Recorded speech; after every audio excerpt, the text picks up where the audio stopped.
Hey, and welcome to another edition of Utterly Pointless Comparisons here on Engelbard. We're going to do something a little bit different today. Instead of taking a look at an arcade game versus a home conversion, we're going to take a look at a game released for the NES, or NES for my friends from the UK, and compare it to a version released for the Commodore 64. That game, of course, is going to be Castlevania, released for the NES in America at least in 1987, and released for the Commodore 64 in 1990, which is way past that system's prime. The Commodore 64 had been released in 1982. I'll put some specs up on the screen for you here as I talk about some differences between the games. Ruka!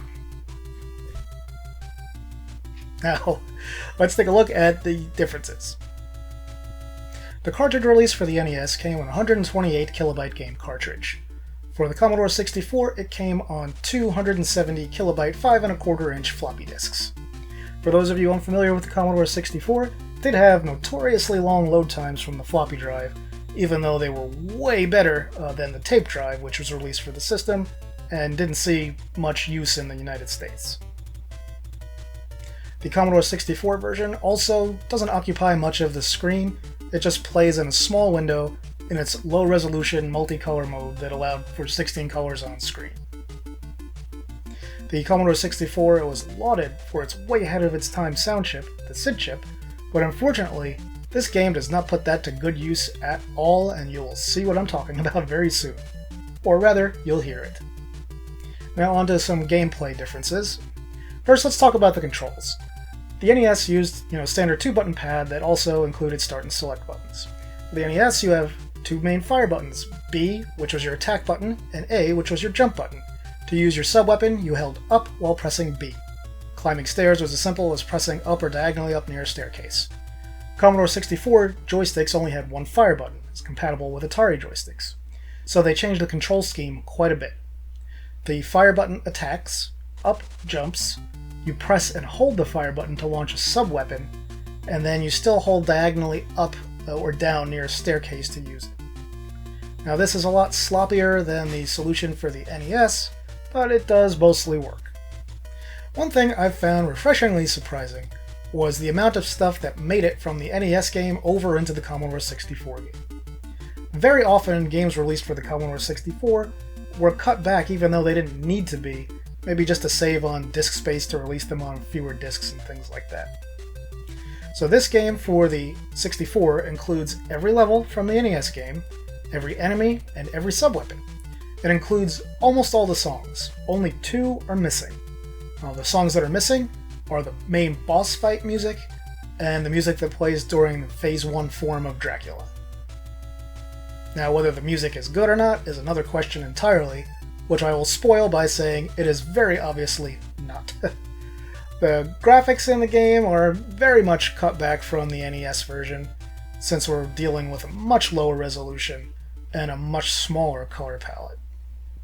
When it comes to gameplay, this is where things trip up the C64 version a bit. So while it's got all the enemies and items and everything from the original NES game, a lot of enemies behave or move or attack in a different manner than they do in the NES version. Now, it's not as bad as a lot of other games, so they are similar for the most part, but they're changed just enough that it can kind of ruin the experience for you, especially if you're used to the NES game. So, for example, the axe armors that you see later in the game that throw an axe high and then low, in the NES one you can duck beneath the high axe. In the Commodore 64 version, you cannot. The Grim Reaper and Dracula bosses also have very different attacks or attack patterns in the C64 version versus the NES one. And some of the changes they made are really tough to deal with because it makes the game a lot harder than it should be. Another thing missing from the Commodore 64 version are the room-to-room transitions from the doors swinging open, Simon walking through it, and then the door shutting behind him. Those are just removed entirely. The screen just fades to black and then fades in the next room on the C64. One thing that's kind of surprising is every hidden treasure I looked for, and I didn't look for all of them, but I looked for some, all the ones I looked for did actually show up in the C64 game in the correct locations. A few notes on recording methodology for this one. For the NES version of the game, I did use save states because it's been a while since I played it, and I just wanted to show all the levels without much hassle. For the C64 version of the game, I did use a cheat to give myself unlimited health and unlimited lives, because it was the only way we're going to see everything this game had to offer from start to finish on that one. And I edited out all deaths and everything and scene transitions, and I edited out all loading from the C64 version to give it as fair a comparison to the NES version as I possibly could. Just note that if you were ever to purchase this game, track it down, and play it on a real system with a real disk drive, you would be sitting through a lot of load times. So I've blathered on enough about this for now. Let's go ahead and roll the footage and you can watch a complete playthrough of Castlevania on both the NES and C64. I'll come back with a little bit more insight at the end.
Hello again and welcome back. So, I'm not going to really talk comparison differences here, I'll just close things out with a brief summary. For the NES version of the game, it's a true classic, and it's better than the Commodore 64 version in every possible way. This was a game I played to death, no pun intended, as a kid, and had a lot of trouble beating. It was very difficult for a game that was released during that time, and if you're not used to it today, it's still very difficult. But I also remember the feeling of accomplishment when I finally beat death after probably hundreds of attempts, and finally conquering Dracula at the end of the final level and seeing the ending. For the Commodore 64 one, it's a pretty valiant attempt at doing a good Castlevania port. There are just some minor tweaks here and there to enemy intelligence, basically, that would have made all the difference between an okay game and a really great conversion. It's kind of sad to see that those didn't happen, and also that for a system so renowned for its excellent musical capabilities has such a horribly butchered rendition of the Castlevania soundtrack. But what can you do?